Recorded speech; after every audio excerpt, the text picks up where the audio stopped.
I'm pleased to introduce the keynote speaker today. So the topic for today's keynote is very timely: housing affordability.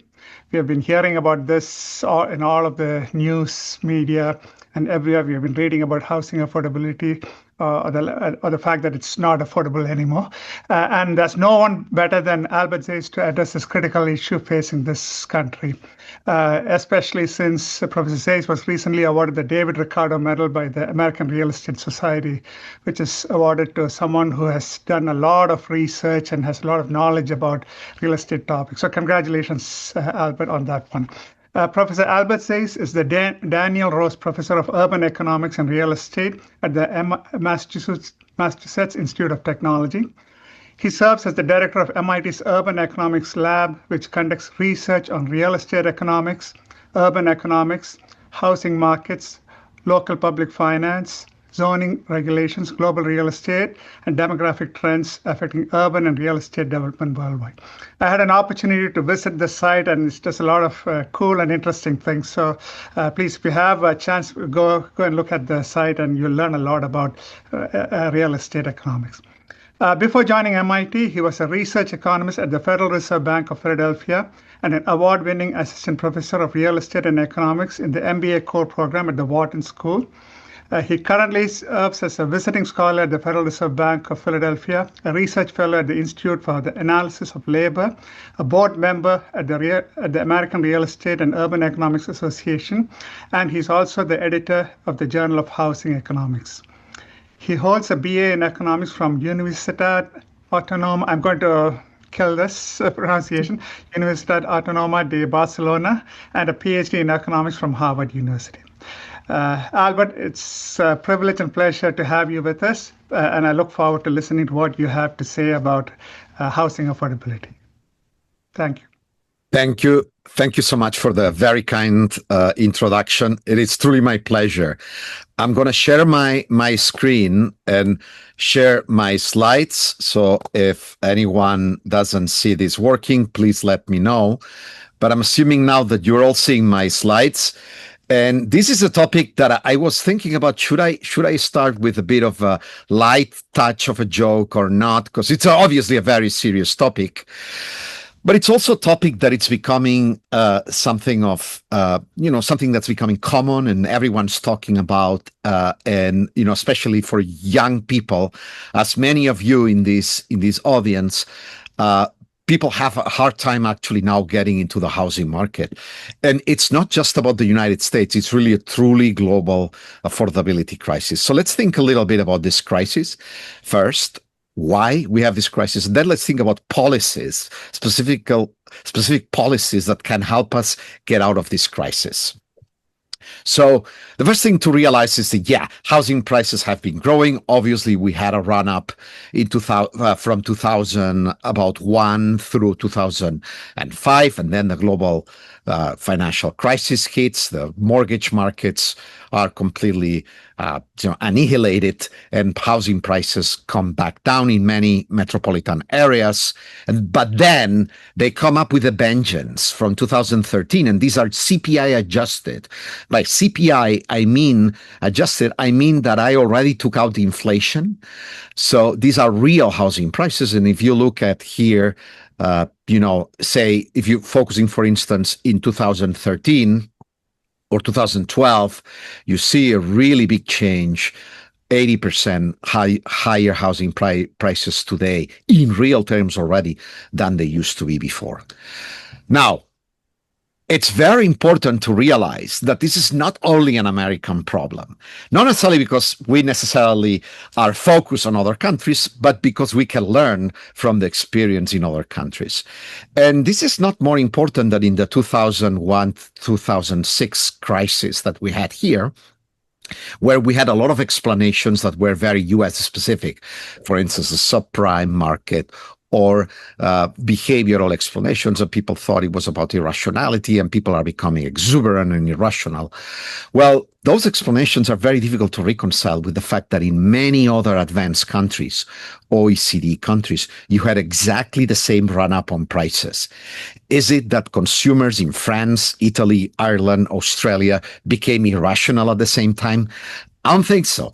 It's unclear that consumers in these countries were really looking at US news or were in the same kind of psychological wavelength that American consumers were. So we got to find other, given that the phenomenon is global, we have to find what was global, what affected all countries at the same time in the very same way. And for that affordability crisis of 2000, 2005, the explanation is very clear: capital markets and low interest rates. So you had a shrinking of interest rates that actually created a lot of lending, mortgage lending in the housing market of all developed countries. So in that spirit, I think that we also want to learn from other countries to see what the problems and the solutions will be for the current affordability crisis in the US. So the whole talk is really based, or sort of really going to have us think a little bit about what's happening in other countries. So let's see if I can move us. So again, housing affordability. All OECD countries are suffering. Okay, so post-pandemic, you see run up in prices, especially sort of, all OECDs. The house price to income ratio is very high, meaning that housing prices are relatively very high compared to incomes.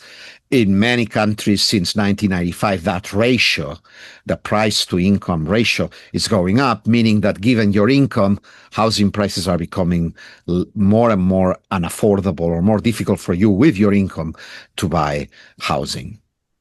So why is that a problem? Well, in many places of the world, not just in the United States, and for some segments, especially for low income and working class people, housing represents a really, really large share of expenditures. So for working class families, housing represents 40 to 50, 30, depends on how you look at it. But in many countries, it's not 33%. Unfortunately, we'd like to be, it's more like 40, 45% for the poor and working class segments. The youth are having increasingly difficulties to get into the housing market because, again, if you're old, you do have a house already and you can sell your house and buy another one. If you're young, you don't have housing. Housing prices going up are going truly against you. Consumer utility is decreased due to shift in relative prices of housing. Anything that makes something more expensive, no matter what, it's going to make the consumer less happy. And then the last real problem is that large segments of the population perceive now housing affordability as a problem. I was like, I'm not sure I was happy or unhappy given that I'm a housing economist. The fact that my topic or housing economics is becoming such an important topic makes me happy. But on the other hand, the fact that affordability is a problem doesn't make me happy. So we saw J.D. Vance and Vice President Kamala Harris talking about housing affordability in the past election, which means that really housing economics has made it to the forefront of the political discussion. So all of this means that no matter where you are or who you are, you gotta pay a little bit of attention to housing affordability. So we're going to start thinking about why we have a housing affordability crisis. And there's several explanations. I think the most important ones are here in this slide. The first one is we have increasing income inequality. The rich are getting relatively richer. The poor are getting slightly richer, but not as much. And that means that the rich now are relatively, not necessarily only the rich, but say anyone with incomes above the median can actually now sort of fight, if you will, in the housing market with other people for better locations, and that's bidding up. It's like an auction. No? If you have more people with more money, the price of the goods are going to go up. The second explanation is this cost disease explanation. You have basically in the economy, you have two types of goods: tradable goods and non-tradable goods. Tradable goods can be traded just by shipping goods from one place to the other. Non-tradable goods, such as haircuts or real estate, cannot be traded. I cannot export my home from Boston to New York. And therefore, as the productivity of the tradable goods goes up, as it has been the case, because of many factors, but one of them is globalization, because of global supply chains. Now it's much cheaper to produce an iPhone or a computer or a chair or a table or clothing. Now, the productivity of the construction sector is not grown as much, and therefore construction and real estate is becoming relatively more expensive to other goods. We have a third factor, which is consumer cities in, I would say, the top 10% of cities in the world. These cities are like New York, Boston, Washington, Seattle, San Diego, LA, San Francisco, and then in Europe, there's plenty of them: Barcelona, Stockholm, London, Paris, and Asia, Shanghai, Singapore, so on and so forth. You got cities that are very attractive, and people are flocking to these cities because of lifestyle considerations, which makes them more expensive. Fourth, we have more not in my backyard anti-development pressure, so people don't want to have homes close to their existing homes, and that political pressure now it's much stronger than it used to. Fifth, we got more savings from globalization, from countries that are exporting more than they are importing, and that excess capital that they're getting, those excess dollars and euros and whatever currency that these exporters are obtaining, they're now investing into other countries, and therefore interest rates globally are actually relatively low compared to their values in the 20th century. And finally, you could argue, well, what's the problem, Professor? If prices go up, but interest rates go down, it's still affordable for me to buy homes. The problem, though, is that for the youth, you still need a down payment for a house. If that down payment of 20% is growing, it's making it much harder and harder for the youth to get access to the housing market. So these are the 6 main factors in my view. There might be others and more, but I think these are the most important ones that are explaining why this phenomenon is happening, and it's happening simultaneously in most of the world. Now, there's another problem that's very specific to countries that have a lot of public housing. We used to have more public housing in the 60s, 70s. We moved into sort of a system where we provide housing vouchers rather than public housing. But in many countries in Europe and Singapore, in some of Latin America, they used to give away, if you will, public housing for people who qualified with low incomes for public housing. However, they didn't update those sort of qualifications. So now people in the 60s, 70s, and 80s that got those entitlements, they're not moving away. And because the population is becoming older and older and lifespans are getting longer, you have an increasing backlog in the supply of public housing. You have a lot of people who live in public housing and they're not going to move.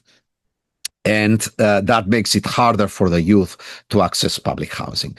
In general, you can think of this, and that's true for all countries, both countries with entitlements, housing entitlements, and countries where really entitlements are coming from the fact that older people like me bought earlier on housing in the 80s and 90s.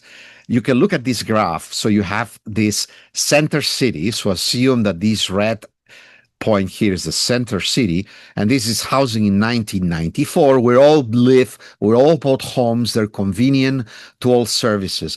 But as the economy grows and the population grows, we who bought housing in the 90s or even earlier 2000s keep these homes. We're not going to move, and we're living all longer times, whereas the youth now the population is still growing, but they have to move to less desirable housing. And while they're trying to get here, and they should, because that's where the jobs are, the fact that this supply is relatively constrained to them makes it very expensive and very difficult for them to get access. So it's almost like a natural progression of a society that's getting older, that the best locations were occupied by older people, and we are sort of hoarding these locations. Makes it harder for you guys, most of our audience who's conformed by younger people. There's a lot of work on housing, global housing policy, and you can see some of the references there. take my word for it. What really matters in this work is that most of the previous work has really focused on macroeconomics. What are the laws that we need? What are the financial markets that we need for affordability? And these are really, really good papers and really good policy recommendations.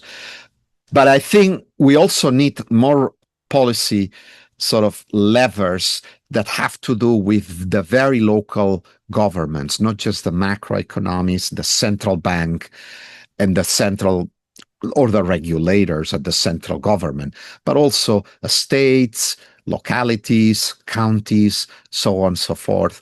So what I'm going to do here is look more at more micro sort of policies here. Now, once we realize that we do need policies, the rest of my talk is really going to be about policies. Which policies can we use to make housing more affordable? Okay.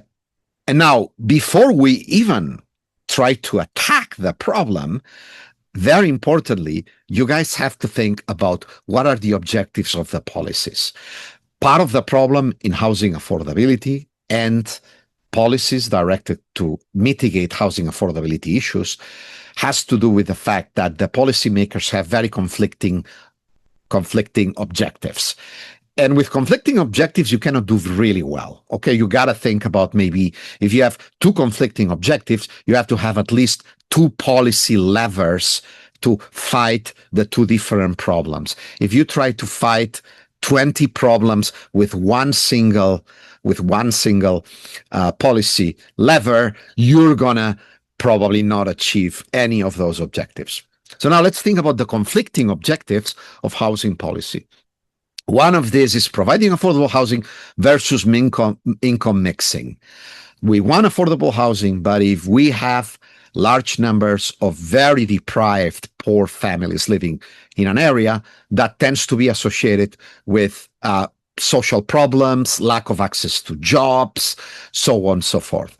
This is a clear problem or a clear conflict that we have to deal with.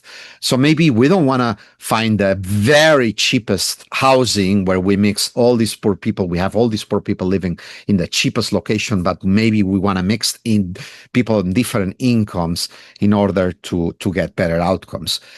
That's not a problem. That's actually a good thing. But again, you got to make sure that you understand that the two objectives are, not exactly always going to go in the same direction. Depends on really the policies.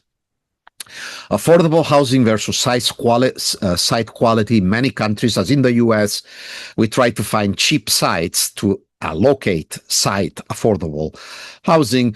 But unfortunately, cheap land is in areas that have less access to jobs and amenities and so on and so forth.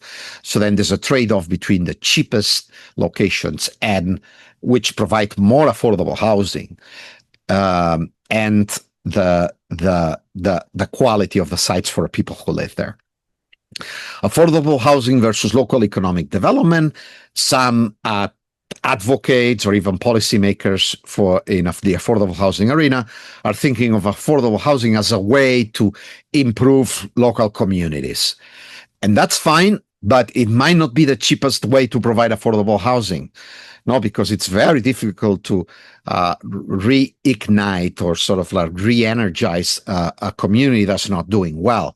So then you have to think about the costs and the benefits. By re-energizing this community, it might be so costly that you won't be able to provide so much affordable housing. So you have to understand which of the objectives are you really going to focus on. Affordable housing versus the environment. A lot of the times, advocates for affordable housing tend to be sympathetic to environmental regulations, and so I am. I really believe that CO2 emissions are too high and we should mute them. Unfortunately, however, should affordable housing be the place where we put a lot of our efforts to do that? Affordable housing, especially publicly subsidized affordable housing, maybe represents a very small percentage, maybe 1%, 2%, 3% of overall construction in the US. So should we put all these efforts into this one single sort of a small segment? Or maybe just think about a gasoline tax. With a gasoline tax, we might get many more reductions in CO2 at a much, much cheaper cost than making housing an affordable housing projects, meaning that, for instance, in some areas in California, people claim that an affordable housing unit costs to build $1 million because there's so many of these regulations they have to comply on. Not to say that these regulations are bad per se, but maybe you can think about ways in which you can reduce more carbon at a lower cost in other areas of the economy. Affordable housing versus high salaries for construction workers, that's very similar. In many jurisdictions, for affordable housing, we have mandates to really keep wages very high for workers. And I'm all for high wages for workers, but perhaps there's other ways in which you can compensate highly paid workers in other arenas, so that in the construction segment, so that you keep affordable housing relatively cheap. So again, I'm not advocating here for necessarily either a pro-union or anti-union sort of argument, but really we need to work with unions to make sure that affordable housing is produced at much cheaper rates, so that we produce more of it for the same amount of dollars that the government has to devote to affordable housing construction. Housing for actual people versus ideology. Sometimes you have this friendly fire from housing activists that, sort of, for instance, I'll give you an example. Many people argue that building homes doesn't help or mitigate the problems with housing affordability. We have plenty of evidence that that's the case. So building homes, whatever the type of home, even market rate homes, is actually going to help, because those market rate homes are going to cater to people, richer people, who would have gentrified a neighborhood. By building a new expensive building, you're avoiding gentrification somewhere else. It is perhaps less clear to see directly, but by fighting against new housing, market housing buildings, we're actually encouraging gentrification. Working class versus bottom of the pyramid. In the US, I think there's a clear argument for affordable housing policies to focus on the bottom in the income distribution. But in other countries, it's slightly more difficult. In countries where you have maybe 40 to 50% of people who don't have formal housing, who live in slums, you'd call them perhaps. And at that level, if you focus on the bottom 10%, those 10% of people have such low incomes, they might not be able, if you provide them with subsidized housing, they might not be able to pay for electricity, for transportation, for maintenance. So in those countries where you have so many poor people, it might make sense to target those people who are living in informal housing, in substandard housing, but maybe they're at the 30, 40 percentile of the income distribution, and maybe you can move those up to the middle class, sort of, and they can take care of those expenditures in electricity and so forth, so on and so forth. But this is really hard, obviously. In a country like ours, in a developed country, it makes more sense, obviously, to focus on the bottom 10 to 20% of the population. Affordable housing versus decreasing intergroup cleavages. This is happening in Europe, where maybe in the United States, but I think more clearly in Europe in the past 15, 20 years, that a lot of the public housing is actually catering to recently arrived immigrants. Do they deserve this housing? Yes, they do deserve this housing for sure. They come into, say, Netherlands or Denmark with lower incomes. Many of them are refugees, so they're truly deserving of these affordable housing units. But unfortunately, this has created some resentment among sort of relatively low income. They're higher income than the immigrants, but still low income compared to natives. Sort of natives who cannot access those housing units. So you have to be careful on how you structure housing problems to reduce these intergroup cleavages. And finally, sometimes the issue, and you guys are in the suburbs of New York, so then you have sometimes to think about what's truly affordability. Is affordability a human right to live in an expensive city, such as London, Stockholm, Madrid, Barcelona, Milan, or Frankfurt, or is it just an entitlement to live well somewhere else where housing prices are cheaper. Because a lot of the affordability problems are in large cities that are very, very expensive. So then the issue becomes, should we really be subsidizing affordable housing in London, or should we try to make sure that people with relatively low incomes try to move to sort of have better options and better opportunities in Liverpool or Manchester if you're in the United Kingdom? So all of this, I don't have an answer, but all of these are contradictions that you have to then sort of look at the objectives and weigh which of the objectives is more important for you and be explicit. I think policymakers should be explicit about all of these goals and sort of tell us clearly which goals are you optimizing, maximizing, or focusing on. Okay. So now, once we sorted out what are the goals of affordable housing policy, which isn't easy, as you saw, let's look at the types of policy tools. The first way in which I'm going to broach this is by thinking about, conceptual dimensions, okay, rather than specific tools. And by conceptual dimensions, you'll see what I mean. My first dimension is, are these policies local, meaning New York City, meaning, specific suburb of London, or they're national or state level? Okay. So both of them are important. I think a big problem with the policies in the 80s and 90s, they tended to be way too national or way too macro. I think we realized that you need also micro level cooperation from local governments or even neighborhood sort of organizations to really be successful. Then we have another dimension, which is, should we focus on demand versus supply policies? And the answer is both. No, if you provide a lot of subsidies, but housing supply is fixed, that's only going to make housing more expensive. If you have more production of housing, but people don't have money to buy it, that's not going to get you anywhere. So you need that combination between demand and supply policies, a little bit of critical thinking about the two of them. There are policies that focus on ownership, and there are policies that focus on rental. I think a healthy way to go about these policies is to think about a path. Okay, we want probably younger people who are more mobile up to their, let's call it mid-30s or even to their late 30s to actually have strong opportunities to get rental homes and be able to move around. And then as they get older, say in their 40s or late 30s, then facilitate their access to ownership. I don't think it's just either or. Should we focus on rental projects or ownership, subsidizing ownership? I think that it really should be a little bit of a path for people to slowly build wealth along their careers. Public versus private, some policies subsidize private construction, some others focus on public provision. I'm not necessarily in favor of one or the other.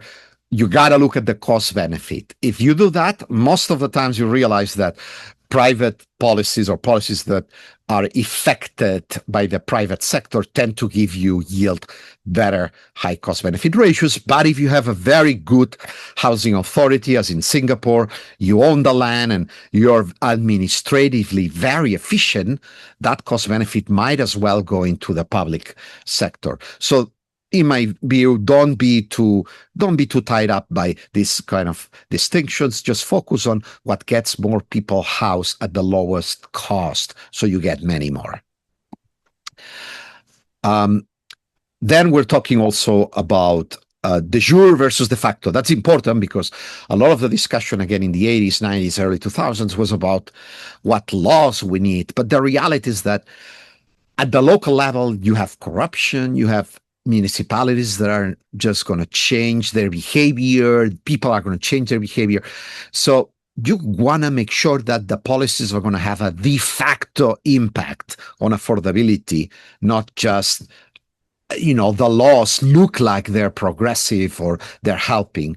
Just think about what people are really doing with that law and that money on the real world and then maybe change the laws accordingly until you get a policy that really, really works. Budgetary versus regulatory. You can spend money or change regulations. Most of the times you'll need to do both. But it is true that regulatory change is important. So sometimes a lot of the things that you can do as a policymaker don't cost money. And maybe you want to start with those before you even send money to the problem. You want to make sure that that money is going to be utilized properly. Okay? And then if that wasn't enough, you have time consistency issues because there's a political cycle in democratic countries, and we tend to go from the left to the center to the right. And for something like housing, that's a problem because housing is built, it's very durable. You build housing today, and it's going to be there for the next 80, 100 years. 50, 60, depends on the product, but really it's very durable. So housing, like probably education and health, should be a little bit of a consensual arena where we try to make pacts, to make agreements with the other party. Wherever you are on this, you want to make sure that you don't the housing policy is not very volatile. It changes every other 3 or 4 years at the municipal level, at the city level, at the state level, at the federal level, because developers cannot live with that. They have to make decisions for 20 years. No, if you buy a rental property, you gotta stick with that unit or sell that unit. Whatever you do, you gotta plan for what's the pro forma income of that unit for the next 20, 30 years. And, those policy decisions have to be stable for you to be able to do that. If you create uncertainty in the policy process, you're actually making things worse because you're not gonna have as much construction. Okay, so let me devote the next 15 minutes to really quickly, very quickly indeed, to go through specific instruments. They can be combined.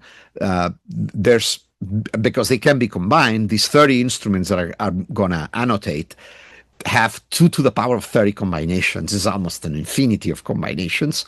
But, you have to think of these as tools, as an artisan that's using a specific tool, and depending on the situation, depending on the problem, you're going to use one tool or another, or 2 tools together, or one tool after the other, so on and so forth. So the first kind of tool is make sure that you eliminate these regulatory barriers, mostly by upzoning, allowing more density to be built. Fight NIMBYism and just simply allowing more housing to be built. That would be the number one thing that we could do to make more housing. To combat market failures, it is true that in some very unaffordable cities, you have investors of second homes, and you may tax empty apartments for those. These policies have worked pretty fine, pretty well in France, for instance, where you got a lot of these units that were empty come back to the market because you tax them. If people don't wanna put them back in the market or rent them, that's fine. They just pay the tax, not a problem.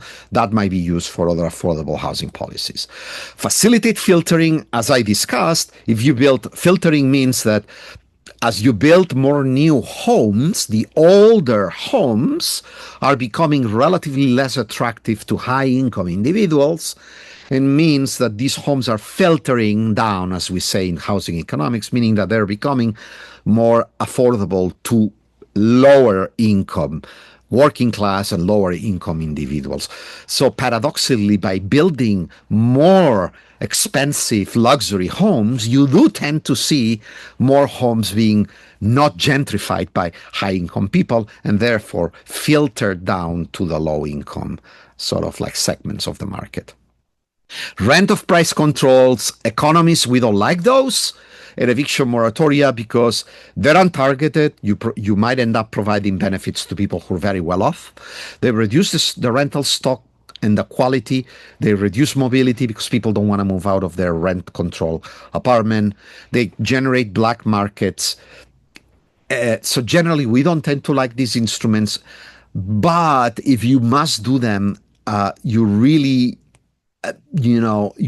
want to do them in ways that, the only thing that they do is to slow down the growth that you would have otherwise in the market, just mitigate the year-to-year fluctuation, but over a period of 10 years, rents go back to the market rent that they would have been at anyway.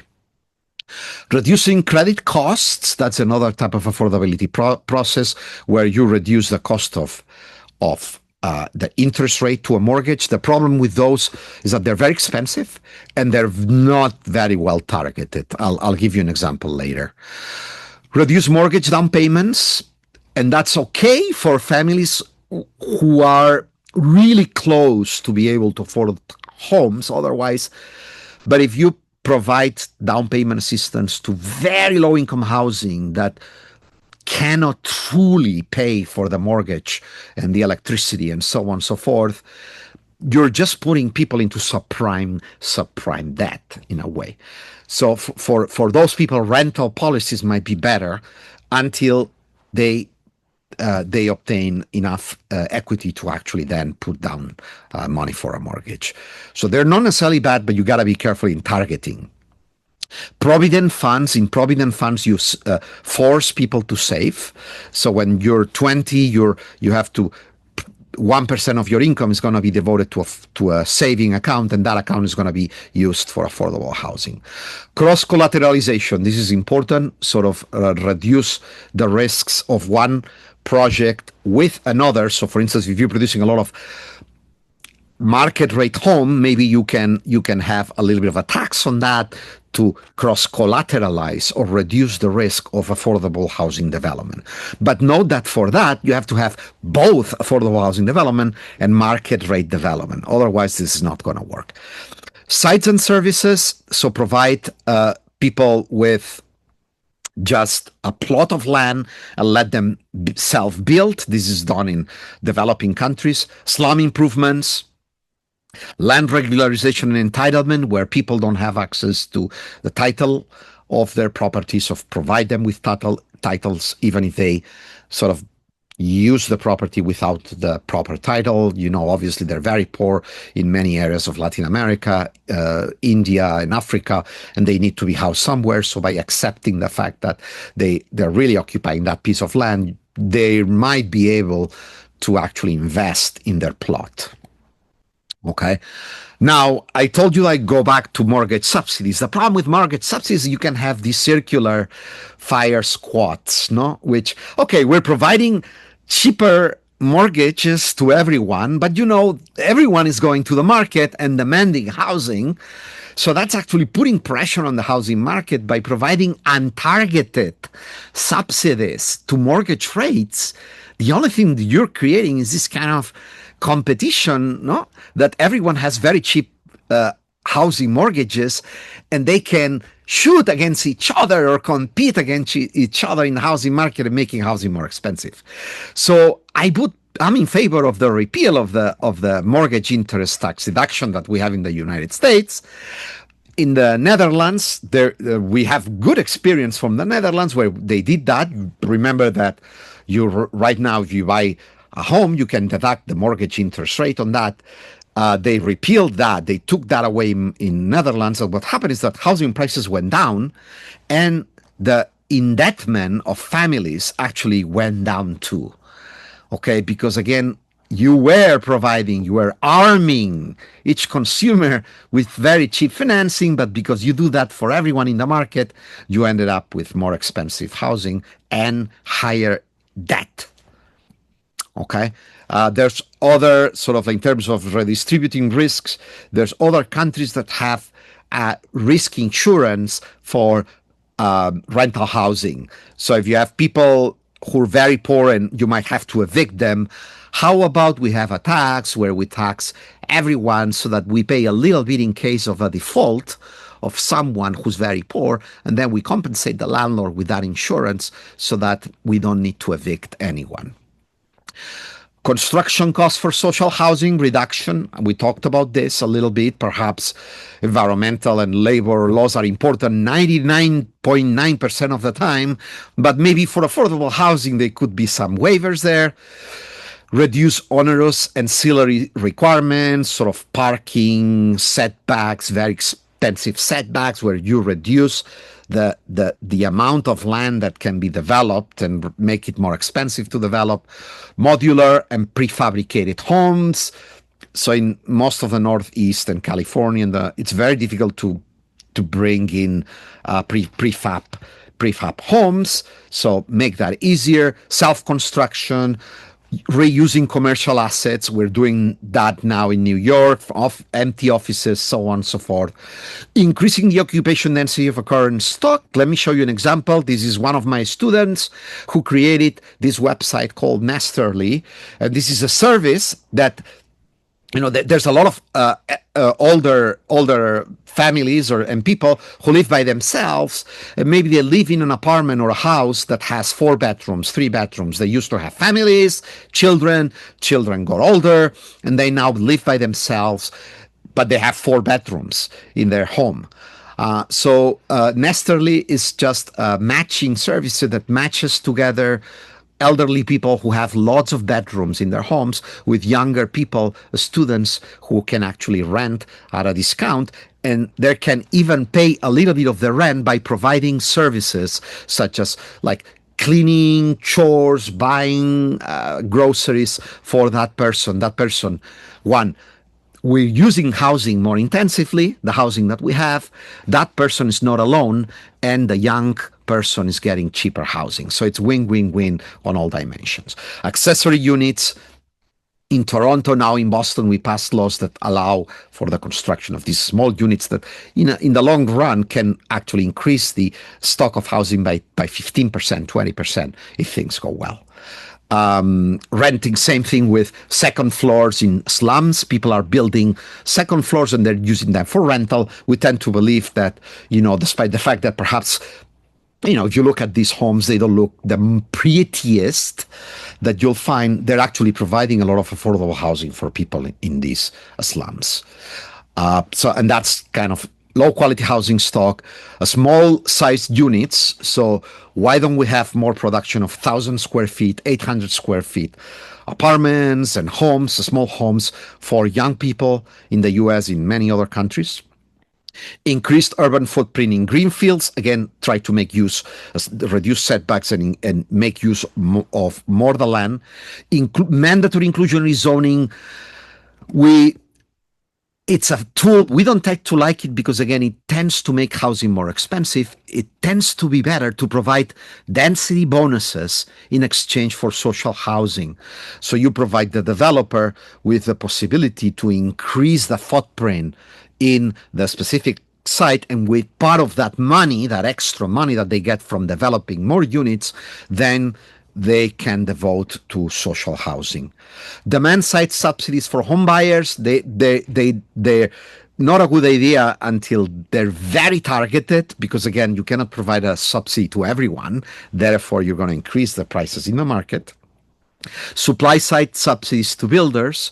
Again, the key for generic demand and supply side subsidies is targeting. You got to target so that you don't provide them to everyone and make the housing more expensive. Okay. Not going to go to this. This is about improving program in Colombia, Hogares Saludables, that is actually helping improve the existing slum houses. Tax redistribution, demand side subsidies to rental, and again, the key here is to target only to 5 to 10% of the market to make sure that it's not going to make it more expensive to everyone. Reduce barriers to rental supply. There's no constituency that's more hated than landlords. And you know what? Landlords are human beings like everyone else. There's good people, there's bad people, there's everything, like everyone. Okay, so we have to make sure that whatever we do, we don't tend to put too much barriers on landlords. We don't want to make it too difficult to be a landlord, because if it's extremely difficult to be a landlord, we won't have landlords, and that reduces the supply of rental.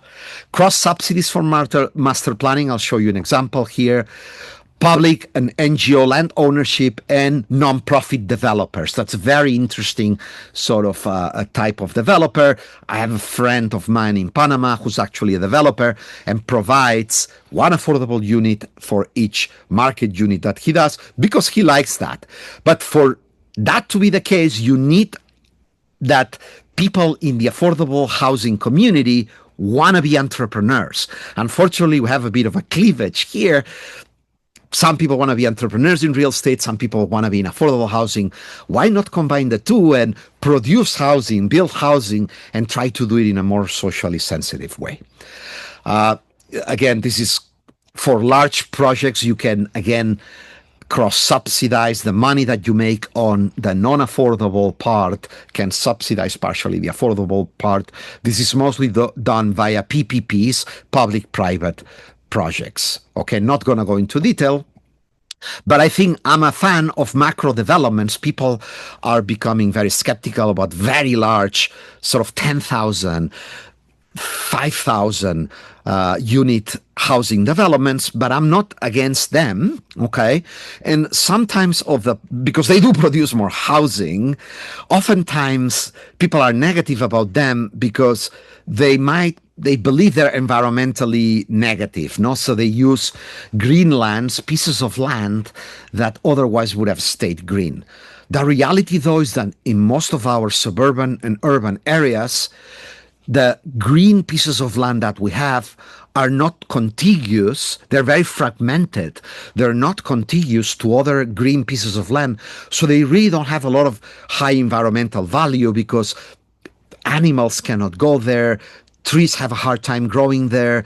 Water is polluted. So I'm not against increasing the amount of green areas for people, but why don't we do swaps? If you have an urban area, a green area, or what we call a green undeveloped, a greenfield in an urban area, we could swap for protecting 3 times or 4 times for each acre. We could devote 4 acres of protection in an area that has high ecological value, that's contiguous to other sort of green areas in contiguous to national parks or areas that are under agricultural production, and then you take them out of agricultural production and bring them back to being green. So in that way, it's a win-win. You gain even more ecological area by trading. There's examples in Florida with the Wetland Mitigation Exchange Bank where you do exactly that. If you have development in suburban and urban areas, and you're going to occupy a wetland, you can then trade and produce more wetland in other areas at exchange rate of 1 to 3 for each acre. In an urban area, you produce 3 acres of wetlands. So as a matter of fact, you're increasing the footprint of the green area, but you do it in areas, in locations where housing is not a problem. Affordability is not a problem. So with that, I've gone very quickly. There's going to be a paper that I'm putting together, and I'll send the link to your professors if that's desired. I really appreciated being here with you today. Thank you, thank you, thank you.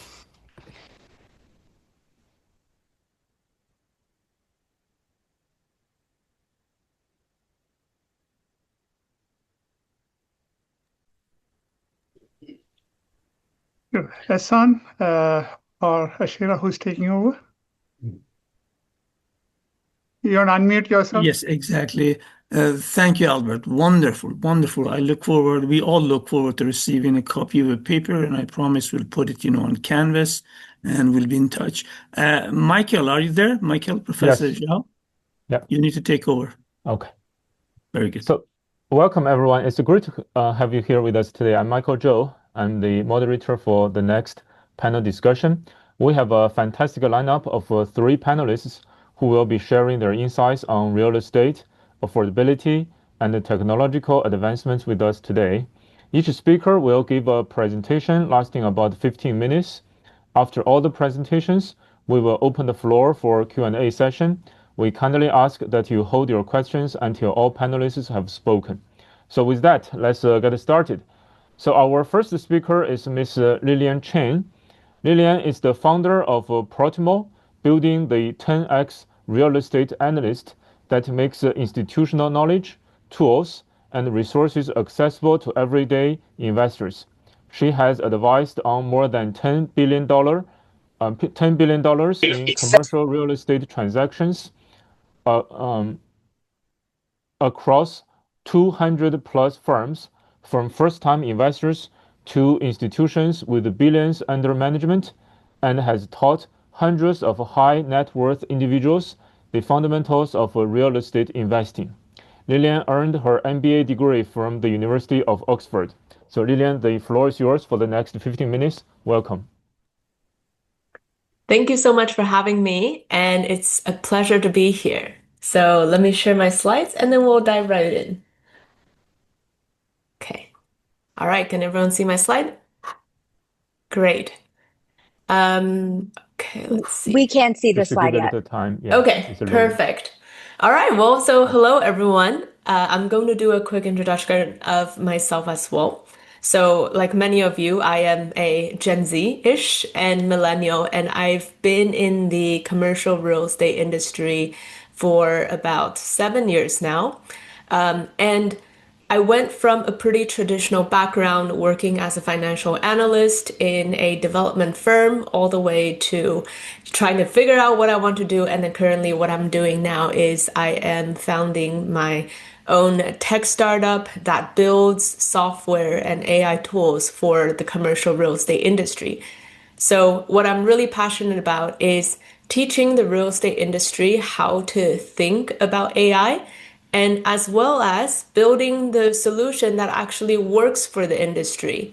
Because from what I've seen so far, there's been a lot of very legacy, very complicated softwares that have done its job in the past, but they're struggling to keep up with the latest technology. And on the other hand, there's also a lot of general purpose AI software that is way too advanced, and the majority of the market either doesn't understand it or it's not tailored enough for real estate to be able to use effectively. So in this presentation, I'm going to share how to build sustainable leverage in the age of AI from a perspective of people who are actually running real estate companies. And I know that many of you will be starting your first job soon, perhaps as a part of many of these real estate companies, and hopefully you'll be able to bring some of the insights into the company and use your advantage as somebody who grew up with technology to be able to help your company think about how to use technology better. So the first thing that I want to talk about is, if you're all over LinkedIn or if you're online reading about AI in commercial real estate, the narrative that you will keep hearing about is AI will automate real estate, right? AI will automate entry-level jobs. AI will do a lot of these things. And while it can sound very scary at first, I'm here to reassure you that in commercial real estate, there's so much more than just being able to do the same thing over and over and over with AI. And in fact, what I would say is the real leverage in real estate doesn't come from speed, execution, or data, which are all things that AI do really well. And rather, operators win on encoding judgment and managing risk. So what do I mean by that? So as I mentioned before, my background is in commercial real estate development. And many of my clients in the past of over 200 commercial real estate companies, what they're focusing on is getting deal flow. So what it means is you look for buildings to buy, you run a financial analysis to figure out how much money it costs, how much money you'll make, what you can sell it for, etc. And when you put all those numbers into a financial model, which is just a very sophisticated calculator, then what you'll come up with is what are the returns you'll get, what is the risk, at which points will you have extra money that you can take out of the deal, etc., etc. So that allows you to present things to the investors and the bank to be able to raise equity and debt as well. Now, if you think about it, that is technically something that you can automate with AI, right?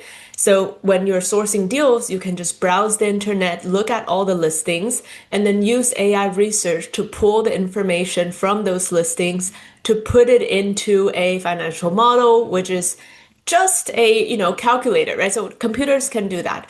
And then maybe you will need to do some market research as well.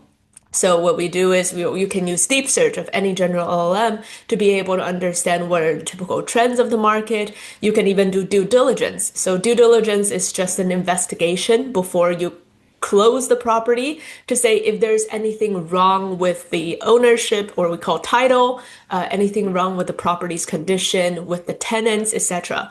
So AI is very good at all these things. Research, summarizing a lot of information into concise findings, and creating presentations or reports that allow you to present to your stakeholders. Now, where does it fall short, right? What do I mean by encoding judgment and managing risk? The first thing that AI cannot replace is encoding judgment. And what that means is AI at the moment is still a very general tool. And every single real estate company has their secret sauce. So, for example, let's say you are investing in your first single family home, and you have a strategy where you look for one-bedroom apartments that are way too large, and potentially you can turn this one-bedroom apartment into two-bedroom apartments. And therefore, when you turn it into a two-bedroom apartment, you're benchmarking it off other two-bedroom apartments' pricing, which means that you get to make a lot of money by just dividing one of the rooms into two, right? So that could be your secret sauce. Now, if you're using AI to do this, you can't just ask AI what is going to be the most profitable, because AI is going to go online and look for one bedroom and then just analyze the deal as if you are doing it the normal way. Now, everyone has their own proprietary information and secret sauce and how they make these deals work. And a lot of these things simply aren't captured by data. A lot of these things simply aren't widely available online. Okay, so when you use AI, you are not giving it your proprietary way of doing things. Now, the second thing is about managing risk.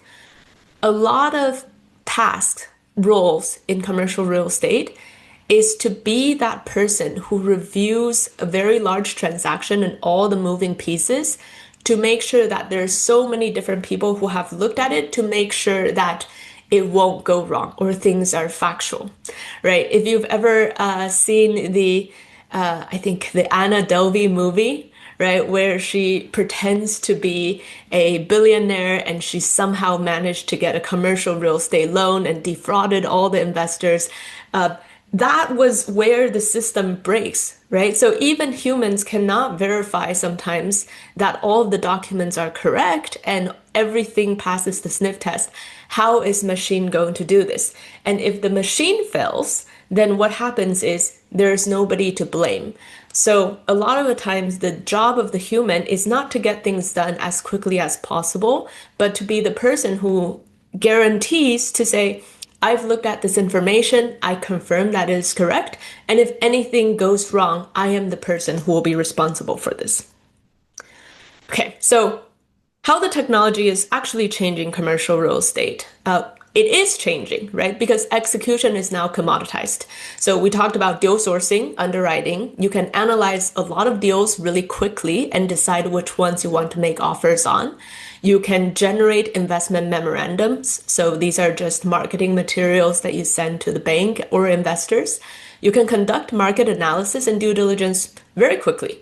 So what that means is speed is actually cheap, right? Everyone now has faster models, cleaner outputs, and more data. But you'll still see that a lot of tech companies, their marketing message is still all about speed. They tell you, well, we can do your deck in 4 hours. We can underwrite your deals in seconds. And a lot of people are still buying that because they're still stuck in the old way of thinking that speed is going to be their differentiating factor. So in the past, the people who actually can get more done more quickly wins, right? But now that speed is no longer an advantage, you need to be able to have something else that separates you from the competitors, okay? All right, so the second order effect, as competition increases, speed creates more competition, not better deals. So Faster underwriting means that there's going to be more bids per deal, and more data availability means that there's less information asymmetry, right? So if you're familiar with the efficient market theory, roughly speaking, in commercial real estate, is saying that the more efficient the market is, the quicker the price adjusts to what it's really worth. Not the technical definition, but compare it to the stock market. If the stock market, you release some public information, people are going to trade immediately and the price is going to reflect the latest publicly available information. Whereas in commercial real estate, this is not the case. There's a lot of times where a market is growing really quickly, or there's a major development happening in the neighborhood and nobody hears about it until all the people locally have already gotten their money and built what they needed to build, and now they're selling out and cashing out, right? So, and the standardized workflows, that another one, is it converges everyone to the average. Because before, you may run your company a certain way that gives you an advantage, and now you have less ability to do that because everyone is following the same tech tools, same process. So the margins compress, the obvious deals disappear faster, and the more capital chases the same opportunities when people are over-relying on AI to do these things. So technology improves market efficiency, not individual returns. Everyone's faster, but few are better. I think a good example of this that is parallel to what we're seeing in commercial real estate is the job application market, right? We now have a lot of technology to allow people to submit resumes, cover letters faster, but it doesn't mean that people are getting more jobs. It just means that everyone is going to be more overwhelmed.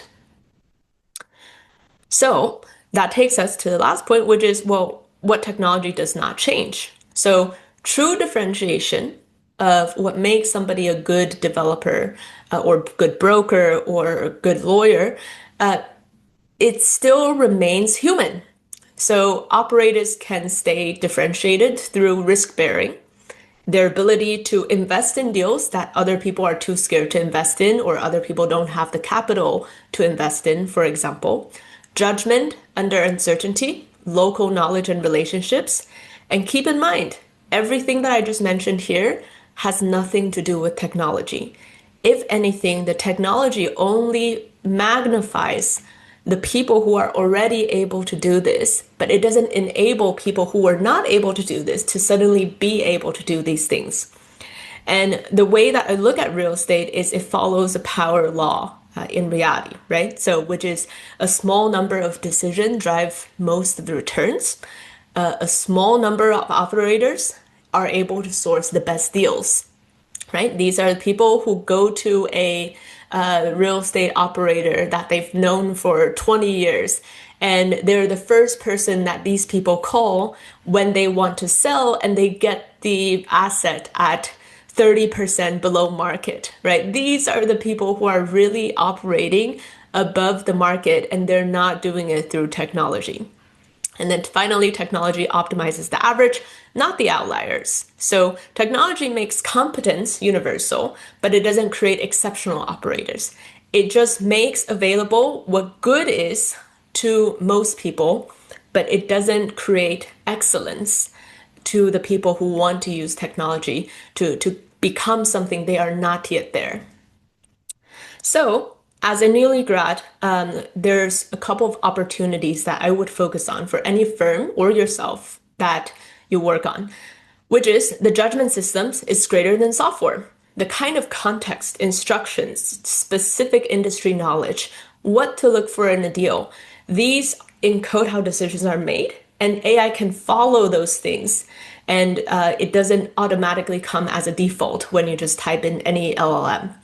And then second is domain knowledge is leverage. So edge comes from proprietary assumptions, not shared data. So private data that you created for your firm, specific procedures that you created specifically for your firm, that's where the advantage is. And then the third one is noise reduction. So more data doesn't mean more insights. I think there's been a few product demos I've hopped on before where they show me the software, they bombard me with a list of features, and I walk away feeling more confused than I have clarity. And it doesn't mean that more data is better and people want to sell you on that. But at the end of the day, it's focusing on what is the data that matters. And if you can't figure out what is the thing that really moves the needle, it doesn't matter how many documents you're reading with AI. So the tech alpha decay, or as I call it, is tech creates a temporary alpha. So alpha is basically your ability to beat the market, right? So tech creates a temporary alpha for firms willing to adopt early. And why is that? If you're one of the early adopters of technology, you get to do things faster when speed is still a competitive advantage. But that advantage decays as tools and data become more ubiquitous. Okay. And then finally, key takeaways, the winners won't be the fastest or the most technical. They'll be the most decisive and disciplined in the judgment. And they are the most selective in how they use technology. They're not just blindly buying tools and software everywhere. And then the alpha, or your unique advantage rather, comes from encoding exceptional judgment and teaching AI how to use that judgment, not just scaling average thinking and try to do as much as possible, regardless of whether these actions actually are effective in helping you achieving your goals. So thank you so much. If you want to connect, talk about real estate, how you can get into real estate or how you can get into tech, I'm available. So here's my LinkedIn. Feel free to get in touch. Thank you again. Thank you, Lilian. So our next speaker is Dr. Peter Mooyle. Peter serves as the head of CITUS AMC Insights, which is a leading provider of technology, outsourcing, and advisory services for the commercial and residential real estate financial industries. Prior to joining CITUS AMC, Peter served as the chief economist and head of data insights at the 10X Commercial. Previously, he headed CW Capital's research group. He founded and ran Maximus Advisors, a leading independent real estate research firm. He was global head of real estate research at Deutsche Bank and started and ran real estate research at the Bankers Trust Company. He earned his doctorate degree in economics from Duke University. So Peter, you have the floor for the next 15 minutes. Welcome. Hey, thank you very much for the very kind introduction. Let me get my screen sharing here. And let's go. Hopefully that worked. Yeah. Let me know if that's all good. Yes. Okay. Well, hello everyone, and thank you. I've really enjoyed the talks I've heard so far today. This is a really fantastic event, and I'm glad to be part of it. So what I'm going to do today is talk about the concept. The theme is look out for shifts in established trends. And the reason I'm saying that is because when you think about commercial real estate, it's a fixed asset. And it's a slow-moving asset in an incredibly, an increasingly fast-moving, almost instantaneous world. And one of the things I've run into, and you could sort of tell, I'm not going to give numbers because it's starting to get embarrassing of how long I've been in this industry. But one of the things that I've run into over and over again is that investors, lenders, developers, everyone involved in real estate tend to latch on to a trend and then follow it. And so one of the things I've run into is that what happens is then something dramatic happens from somewhere, and it doesn't have to be from within real estate itself, but something happens that changes that trend, and all of a sudden you see the disconnections that are sort of the hallmark of the commercial real estate industry. So with that, I'm going to talk about three shifts that we've been seeing recently, we've been starting to call attention to, and how they're interesting to sort of underscore, how you can sort of get caught up in the established wisdom and the established trend. So with that, the first trend I want to talk about is shifting population dynamics. Now, there's a terminology, demographics is destiny. That population growth drives so much of an economy and certainly so much of both residential and commercial real estate. And, in a lot of ways, people think of demographics as very boring. There's many years where the US population growth just sort of went 1% per year is something you could count on. There was business cycles, economics changed, but population did. Well, one of the things that we're seeing is that over the last few years, we are seeing some very dramatic changes in population growth, and the impact on commercial and residential real estate could be truly astounding. So first, I wanted to point out from sort of a very macro trend, fresh census data shows that the U.S. population growth decelerated sharply to just 0.5 months in the most recent 12-month period that the Census Bureau has recorded in July 2025. And that's driven by a record decline in immigration and a slowing in the birth rate. A Citus AMC analysis found notable population shifts among states, with Florida and Texas decelerating while the South Atlantic and the Midwest grew. Now, that statement in and of itself, you could spend days of investing thought on. Everyone was flying, was running into the Sun Belt, right? Austin, Phoenix, all the tech Dallas, et cetera, certainly Florida. That's where the investors are going. That's where the action was. That's where the development was happening. No one was really thinking about the Midwest. Midwest was the old Rust Belt. And all of a sudden, what we're seeing is these established trends have shifted very dramatically. Excluding COVID-19, annual population growth in the U.S. has not been as sluggish as that 0.5% I just mentioned in 2025 since the great influenza pandemic of 1919. Immigration last year tumbled by 1.3 million people, a 54% drop. Now, this is no surprise. We know that the administration came into office with a program that they wanted to reduce immigration to the U.S., and that's been successful. At the same time, the birth rate, births minus deaths, hovered around 519,000 people, continuing a 2-decade slowdown. Now, if you look at the map here, South Carolina topped population growth among the states, followed by Idaho, North Carolina, and Texas. But the Midwest also showed strength, the only region of the major regions within the U.S. In which every state in that region recorded population growth. This is not your typical, this is not your father's Midwest, as you might say. For many years, real estate investment flows have followed population growth, with the Southeast and Southwest the magnets for capital. If the U.S. is experiencing a rejiggering of regional population growth trends, real estate investors will need to be savvy to these new demographics. Which leads us to the next slide.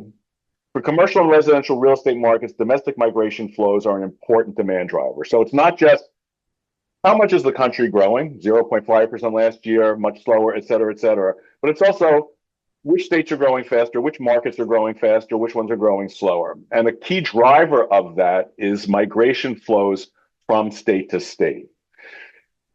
Higher growth, sorry about that. Let me get back to where I was. There we go.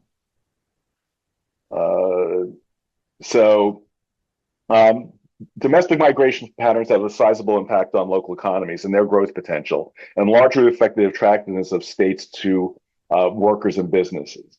The early years, you may recall, just a few years back, of the COVID-19 pandemic saw an acceleration of many existing migration trends, with people moving out of highly populated and less affordable markets into the Sunbelt states, such as Florida and Texas. However, these trends now appear to be ebbing and even reversing. So remember, COVID, everyone was working from home, and home could be anywhere. You didn't have to be within striking distance of an office.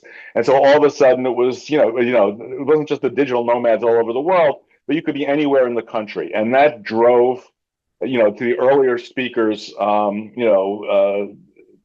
thoughts about affordability. Well, why be in a highly unaffordable area when you could just as easily be in a much more affordable area with more space, et cetera, if you don't have to be in that unaffordable area. Now, I don't know how many of you had a chance to read the Wall Street Journal. I literally just added this to my notes today, but there was an article in today's Wall Street Journal with the title, "Florida's Population Boom Fizzles as High Costs Drive Away Middle Class." And then the subtitle of this article, "Orlando and other Florida cities are either losing domestic migrants or gaining them more slowly, threatening the state's economic model." Well, here we have The chart that we had produced for this, over a week ago, highlighting Florida's fall from grace. It's really intense, as you can see here. What we're showing here is the change in 2025 in population, in domestic migration flows from the 5-year average previously. And you can see on the top, in the group of decelerating states, Florida is the utmost. But you can also see, it's very interesting, it's almost a who's who of the states that you think of as being the big growers, where all the development is taking place, where all the real estate investors are going. Florida, Texas, Arizona, Georgia, Nevada. It's the who of the big growers. So with domestic migration only 0.1% in 2025, about 1/3 less than levels seen during COVID drop in 2020 in Florida. Compared to its 5-year average, Florida led the nation in deceleration of population growth from domestic migration. As I mentioned, also with a few other of the big Sunbelt states experience a slowdown. Now, if you go back a few years, you'll also remember articles in every paper, every news outlet saying, turn out the lights in New York City, turn out the lights in San Francisco. Chicago is going away. The pandemic has, is bringing everyone away from the big gateway markets. Well, if you look at the bottom half of the chart, the markets where we see accelerating migration, among those states are California, New York, the District of Columbia, the places that were at that time the sort of highlights of where people were leaving. Among smaller states, data show that domestic migration is strong in the Midwest, including Minnesota and North Dakota. So, point one, demographics is destiny, and it can move more quickly than we can imagine and have massive effects on both residential and commercial real estate. And the second fast move, the impact of fast moving events on a very slow moving industry, which is commercial real estate, we wanted to show in this chart here. What this chart shows is something called the Economic Policy Uncertainty Index, and it's derived from 3 components: newspaper coverage of policy-related uncertainty, the number of federal tax code provisions set to expire, and disagreement among economic forecasters. And you can see over the course of many decades, a lot of things have happened, and we've seen many spikes over time in uncertainty, including, as you can see here, COVID-19, et cetera.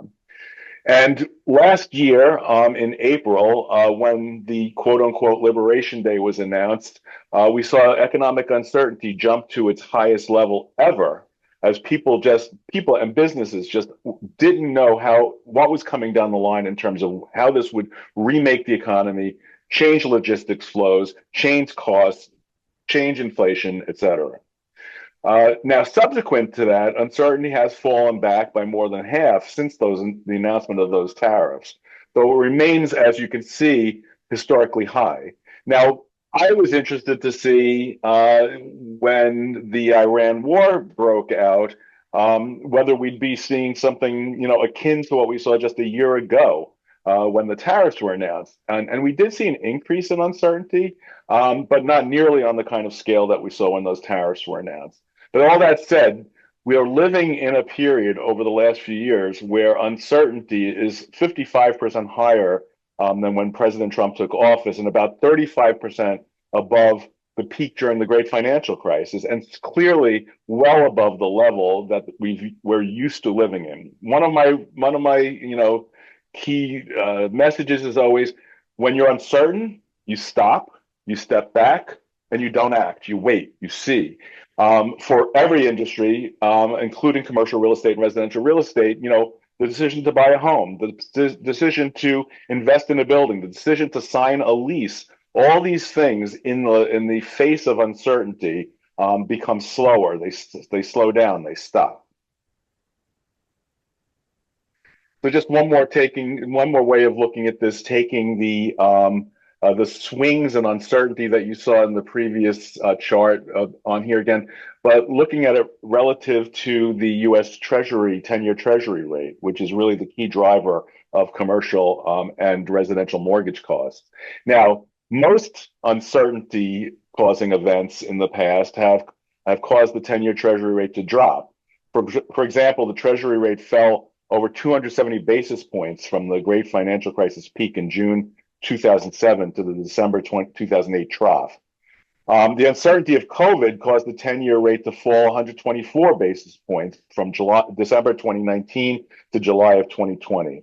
But as you can see here, the most recent set of uncertainty spikes have actually kept Treasury rates high, and it's been high and remarkably steady over the past few years, as the nature of the uncertainties that have been taking place have really played on inflation fears and costs. Okay, one last sort of fast potential place where the tide is changing, and perhaps changing more quickly than we could imagine, and that is office going into its next phase after having been in a very significant down cycle. So the chart on the left shows supply, demand, and vacancies for U.S. offices. So the light blue bars are completions, new space being delivered to the market. The dark blue bars is the net absorption rate, the net take-up of new space by users of offices. And then on the right-hand scale, the purple line that you see here is the vacancy rate. And what is very stunningly obvious is that since the mid-20 teens, we've seen this dramatic increase in the U.S. vacancy rate, absent a recession, to the highest level in history. So you can see here, as we speak now, we're sitting above a 20% vacancy rate nationally. The sharp drop in office demand, that's where you see those dark blue bars on the negative side of the line starting in 2020, slowing down in 2022 and then through 23, 24, 25, is the aftermath of COVID and changes in where and how we work. The initial swing to nearly all remote work decimated demand for space, and U.S. vacancies that you can see here reached unprecedented highs, resulting, as you can see in the right-hand side chart here, which is showing the rate of growth of effective office rents coming down to nearly nothing. So we've been sitting in this period where office is out of style with investors. It's in bad shape in terms of what we call space market fundamentals. Prices have been falling, loans have been defaulting, and the like. But what's interesting to see, and this comes from proprietary data that my group at Citus AMC produces, is that investors are now taking a renewed look at the office segment. So what these two donuts show, the one on the left-hand side is the fourth quarter data, and then the most recently just released data is on the right-hand side of the donut, is the first quarter 2026 data. And what we do is we ask a large survey of institutional investors, what property segment do you like? So office, apartment, retail, industrial, and hotels. All of a sudden in the fourth quarter, the office, that's the dark blue piece of the donut on the left-hand side, popped out at me because it was 22%. Just by comparison period, if you look at the little table pullout on the far right-hand side here, just a year ago, only 4% of people were interested in investing in offices. It's been in that 0 to 4% range over the past few years, corresponding with that chart that I showed just previously. So when we got the first quarter data in, I was like, well, was this a fluke or is something really going on here?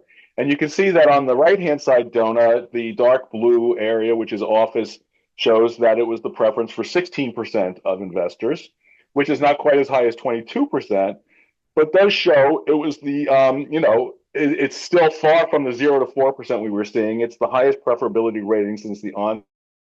This is the second place ranking. So,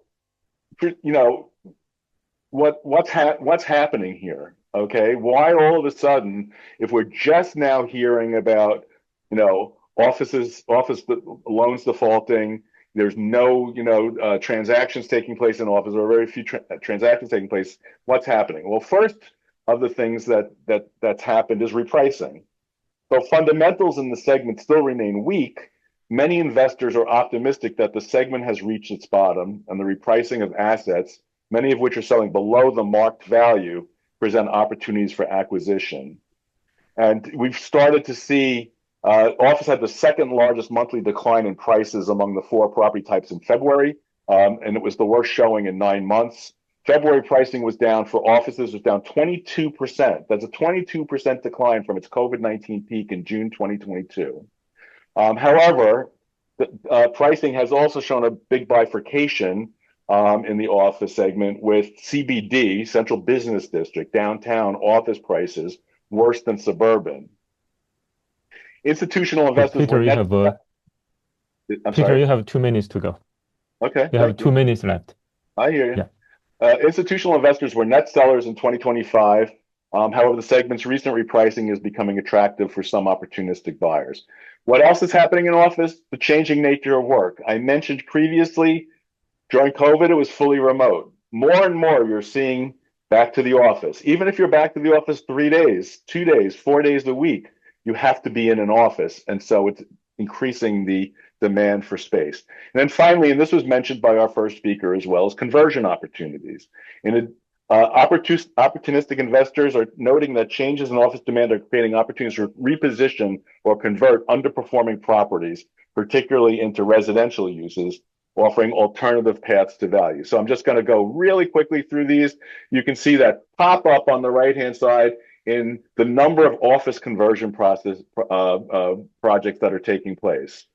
New York, a major place where it's happening, and you're seeing this happening more and more, where it's shifting from downtown to midtown because the city and the state have changed the incentives. And one of the things driving the office conversion story really is new zoning, tax abatements, and engineers and architects becoming more savvy to how they can take an older building with large floor plates and convert it into a residential property. So the impact on vacancies can be very important over the next few years, with places like Cleveland potentially seeing over 265 basis point improvement in vacancies just as a result of the office conversions taking place there. And you can see that New York is in there as well. So with that, I'm going to cut off because we've run out of time. But it was a pleasure speaking to you all today, and happy to follow up with any of you. Yeah, thank you, Peter, for the presentation. Our next speaker is Mr. Puneet Thakur. Puneet is a finance process and business transformation lead at Google, where he derives multi-year transformation strategies for global procure-to-pay and record-to-report process, managing multi-billion-dollar cost basis. He also previously led the post-merger ERP consolidation for Western Digital. Puneet specializes in the intersection of AI and financial governance. He is also a frequent contributor to the PEX network and SSON, writing on process excellence and operational strategy. He received his MBA degree from Hofstra University. Puneet, you have the floor for the next 15 minutes for the presentation. Welcome. Thank you, Danfeng.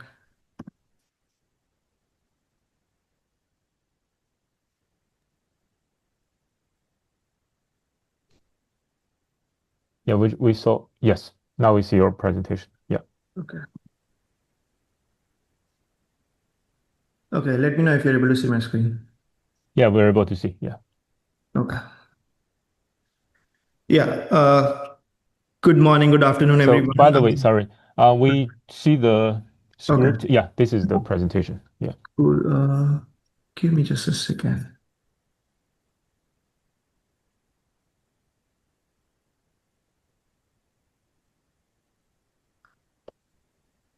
Can you see the screen, or is it still? Yeah, it's loading. It says load. Okay. Now we can see. Yeah. Okay. Yeah. Good morning, good afternoon, everyone. It's a privilege to be here with the students and the faculty of Zarb School of Business and the Dean School of Law. I am Puneet Thakur, Enterprise Systems Architect. My role revolves around AI and infrastructure systems implementation. So anything that is supporting our data centers, our TPUs, from a finance, accounting, and supply chain standpoint, any systems implementation that needs to be done, it's handled by my team. I've been at Google for 4 years and I've handled multiple transformation. Basically, I've spent the last decade doing finance transformation for around 10 years. So if you think about finance transformation, any systems that you are using, right? Your ERPs, your boundary systems for planning, forecasting, reporting, etc. Our team is the central team which works with different business units within Google to implement those systems from a best practices standpoint. Yeah, so the foundation formulas, I mean, you all have been studying right now. The time value of money, the contract law, think about the risk versus return are timeless, right? I mean, all these learnings that you get at the school, it's not going to change, right? They will never change. But the velocity at which these formulas are executed in the real world, it's currently undergoing the greatest shift in modern history. If you all paid attention to the Google's earnings call, our CFO forecasted 175 to 185 billion dollars in capex spend. Now, if you think from a scale standpoint, Google's total revenue was $400 billion, and imagine 45% of those dollars that we earned last year will be spent in the capital expenditure. Now, this is driven by the AI demand and the investments needed to scale the data centers and the TPUs and the computing power that is required for future implementations.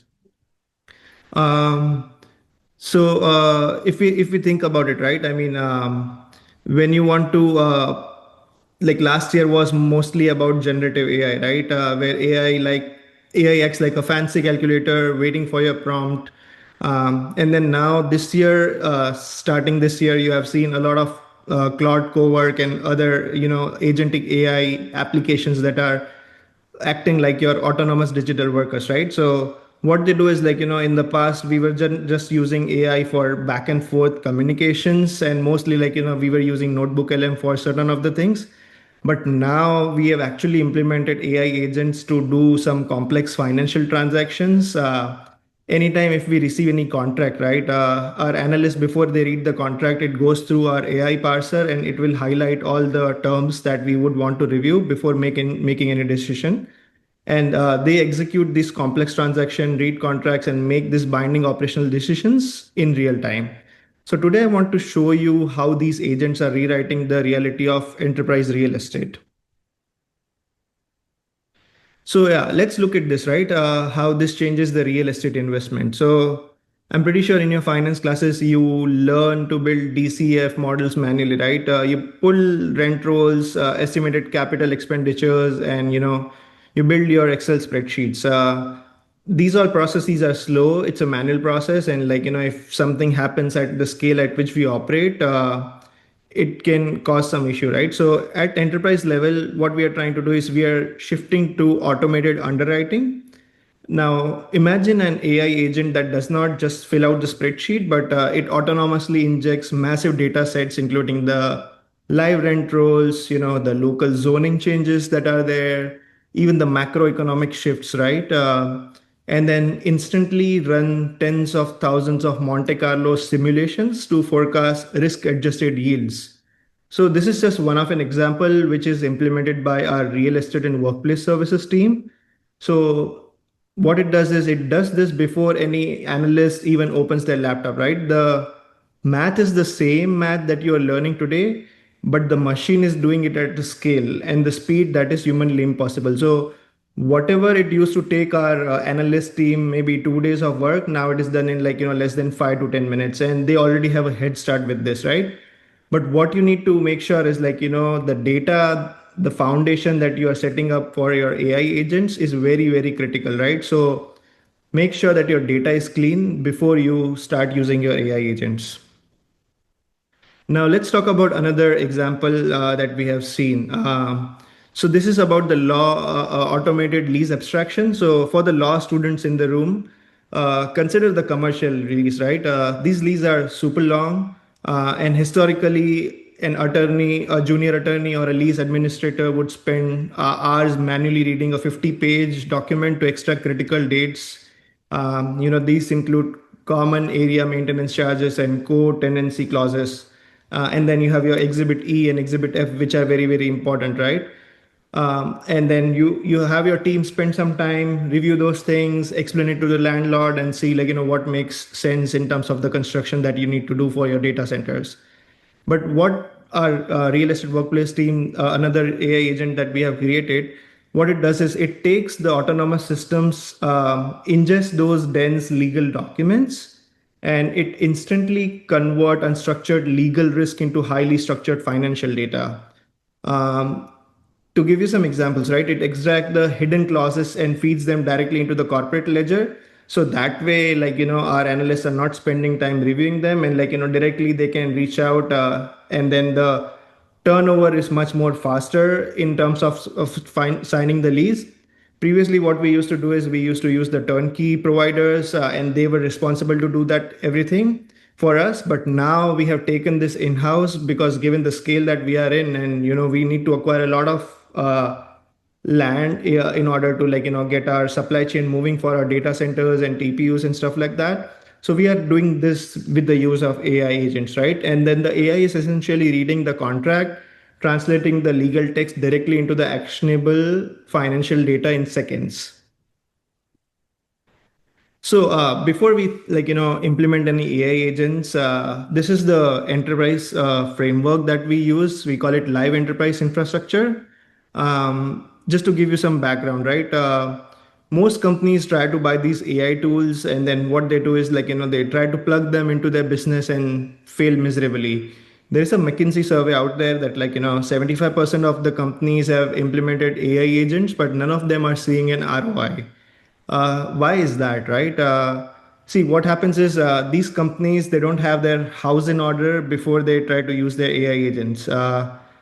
If you really think about it, right, you cannot run a high-speed bullet train on a broken, fragmented tracks. If you run that, we can all know that's a catastrophe. So if a company has messy database and heavily customized, outdated legacy software, the AI will hallucinate and make catastrophic mistakes. So in order to solve this deadlock at a global scale that we operate, we engineered a methodology I call the live enterprise infrastructure. So think about this architectural framework as a prerequisite before you implement any AI agent. Now, before we deploy a single autonomous agent, this framework forces the enterprise to eliminate, legacy software customization. Because if you think about a company, right, we have more than 300, 400 applications running at one point in time. Our ERP will be the same single source of truth to report our financials to the street.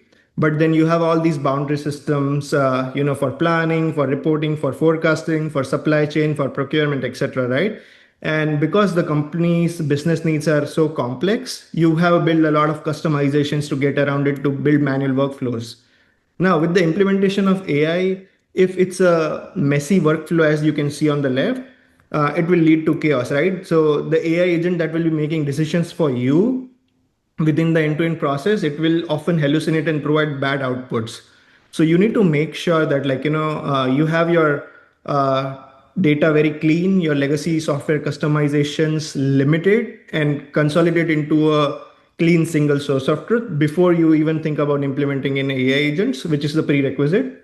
And then think of 5 to 7 different use cases within your company, which are very critical to the area, which will provide better results, right? So it is necessary to make sure that your plumbing that makes AI automation safe and possible, it's clean. Now, that brings us to the most critical issue in the industry. Think of it as a liability gap, right? Now, imagine if you have implemented an AI agent, right? And what happens when an AI misinterprets a lease and autonomously overpay a vendor by let's say a couple $1,000,000, right? So if you think from a accountability standpoint, the AI agent that somebody implemented, if it is doing end-to-end workflow autonomously, then it doesn't go to if something were to happen wrong, right? It doesn't go to jail, right? The algorithm does not get sued. The human CFO, the general counsel, and the others who are responsible for implementing these AI agents and orchestrating the end-to-end workflow, they are going to be responsible for that, right? So even if you implement in future, if we have AI agents do the end-to-end workflow autonomously, you cannot delegate fiduciary accountability to code. And to bridge this liability gap in a highly financial regulated environment like us, we've designed and implemented a two-gate governance workflow. Gate one is the autonomous AI processing the massive data and proposing an action. And before any capital is moved out, right? Let's say if it has reviewed the lease, it says, okay, everything looks fine. The contract, the SOW language, and the terms that we have agreed upon are correct. And then before the payment goes out, right? Like, even though yeah, all the terms are correct, we have implemented human in the loop review to make sure that, like, before the payout goes, there is a review that is happening to validate that the whatever results AI has produced, it is required to provide a forensic audit trail of exactly why it made the decision, allowing the human to review, orchestrate, to sign off on the liability. So it is the ultimate safety brake, and that way it's easier to trust an AI agent, because otherwise it will create disparity, and, like, you would not be able to trust the AI agent and implement those things. Now, this brings to my final point. Now, where does this leave you and leave us, right? So if you think about it, from a course standpoint, from a career standpoint, the industry no longer needs human calculators, because AI can do a much better job at it, right? The future belongs to the duo literal professional, if I were to think about it. Whatever things you are getting taught at Hofstra, these are your fundamentals, right? So, like, these textbook formulas and these things, these are your real skill set. So you would still want to learn everything that you are being taught. And then on top of that, you would want to understand how the systems operate, right? Um, we desperately need system thinkers who deeply understand the timeless academic fundamentals you're learning here at Hofstra, and also the rigorous math and the strict rule of law. But you must pair that knowledge with the ability to command and govern autonomous system. A lot of work that we are doing right now will get automated in the future, when once the AGI hits. But if we are still not there yet, and in order to get us up to speed, you have to think of a fundamentals standpoint, as well as, like, how you think about orchestrating this AI agent. So I would really encourage everyone, if you can master the finance, master the law, and govern the machine, you will not just participate in the future of enterprise, but you will lead it. Thank you so much. Thank you, Puneet. And thank you all for your great presentations. And now let's give the audience the opportunity to ask their questions. So for the audience, if you have a question, please feel free to raise your hand via Zoom, and I will call you to unmute yourself. And when asking your question, please kindly mention which speaker this question is directed to. So we have about 10 to 15 minutes for this interactive session. So let's dive in. So who would like to ask the first question?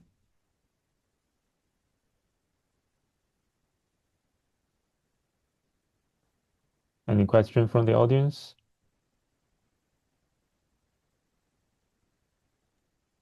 Well, I'll start things off, Mike, and get everyone sort of warmed up. So I'll start in order, since Lillian, you were our first presenter, and that was very insightful and I think very useful information for students.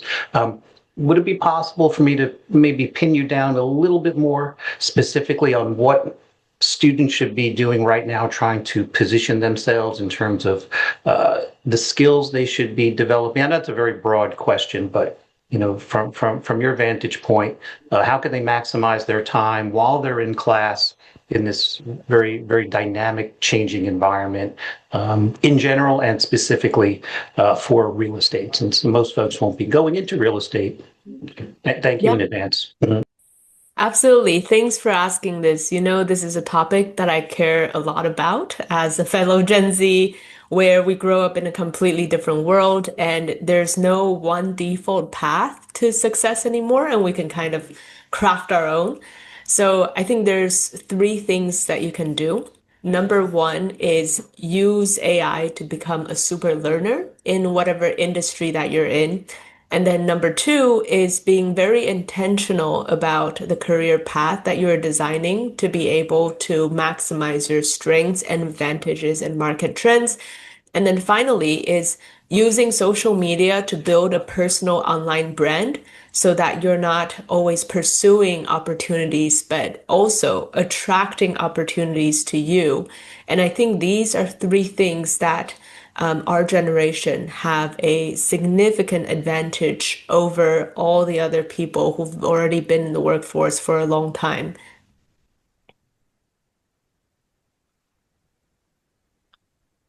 Yeah, thank you, Lillian. So here's a question maybe very related to Puneet's experience. So in your opinion, what is the biggest challenge that organizations face when they're trying to adopt AI? I think you touched on this. Could you please explore a little bit further? Yeah, absolutely. So there are different types of organization, right? So I would separate them into institutional companies and then non-institutional companies, and they face completely different challenges. So institutional challenges, Puneet talks about it as well, and I fully agree with him, is the process is often so complex that when you don't have clean data, you have multiple legacy software, each with its own data structure, multiple systems, multiple stakeholders. When you're trying to use AI, you're just magnifying the chaos and you're just making the chaos happen faster. And then another thing that these large organizations tend to face is their regulatory requirements are so high that prevents them from adopting the best tools in the market. They often overpay for compliance to get a inferior product that cost significantly more simply because they have that regulatory requirement. So they're paying for risk, right? And then for smaller companies, non-institutional companies, they have a different challenge as well. Currently, what I'm seeing is nobody has their processes and data in one place in a way that AI can easily access. So what that means is they have a bunch of different software. Many of them don't talk to AI, and they're still thinking about AI adoption or tech adoption in a way where they're thinking of all these software as independent entities that each perform one task. But now that we have entered the agent age, what they really should be thinking about is how can we run our entire company from beginning to end using agents and have the agents be able to access every single department and keep all the knowledge in one place so that there's a single source of truth. And I don't think people have answers for that. There hasn't been a single technology that keeps everyone's memories in a way that is universally accepted as the go-to industry standard yet. So we're still too new to say. Yeah, thank you, Lillian. Puneet, what's your take on this question? Do you want to share also? No, I think Lillian touched upon this perfectly, right? I mean, what is happening is like, as I was reviewing these surveys, right? A lot of companies are implementing AI, but they're not seeing ROI. I guess the ROI, when people think about it, ROI, they think in terms of the revenue, but it's not always in terms of revenue that you should think about, right? To give you an example, this happened. So there was a supplier which had sent fraudulent invoices to Google and Meta, and this was sometime in 2014. And because we like our companies receive millions of invoices, we don't have time to review each and every one of them. So just to stay compliant, Google paid and Meta paid that particular phony supplier, and then it was discovered that we accidentally paid $140 million, right? Both of our companies. Now, if you just think about it, we automated this procure to pay AI, procure to pay invoice validation process, which is very common across the industry using AI agent. So now, previously with our team of 25 analysts and our BPO, we could only get to 20% of the invoice reviews. But now with implementing this AI agent to do the AI powered invoice validation, we can get to 90% of the coverage. So that means we are not going to overpay the supplier or pay to someone, right? So that is reducing the risk by hundreds of millions of dollars for the company at our scale. So this is a great use case across the industry, which is valid to all the big companies, right? So I think when you think about this AI implementation, you can think like top 5 to 7 use cases in your company which can produce most business value, and that is your starting point, and that is where you would get the ROI from AI. And to the second point, right? Yeah, I think for smaller companies it's way easier, as Lillian touched upon, to implement this AI agents, because they don't go through the same scrutiny and the regulations that big corporations do. So even though Google is a pioneer in AI, we have our own models, we have our own hardware stack as well, like our TPUs on which we have trained the Gemini models. But sometimes to implement these AI agents internally in the end-to-end process workflows, we have to make sure that our auditors are okay, because if our auditors are not signing off on the financials which are created through AI agents, then it is a tough nut to crack. Versus smaller companies can do it at very scale. So it's a balance, speed versus making sure that you have the right controls in place, right? So your checks and balances has to be correct. Right now, I mean, we have an initiative where everyone is creating AI agents internally, so we don't need software developers. But then, in order to implement these AI agents within the end-to-end workflow, where you give access to the production data, you need to make sure that it goes through right checks and balances. So I would say maybe looking at the progress, AGI may happen in next 2 to 3 years. But we need to make sure that we have a right balance with the speed to make sure that it is not making false decision. Otherwise, it is going to be catastrophic. Yeah, thank you, Puneet. I just have just a question for me. When I was teaching, there's always a struggle in terms of how to incorporate AI in the classroom, because one way I can incorporate is I can just talk about how to use ChatGPT, how to use a prompt, and guide ChatGPT to figure things out or to work for me. And another way to go is I talk about the machine learning basics. Starting about how to analyze models, how to analyze data, how to build the models, and step by step.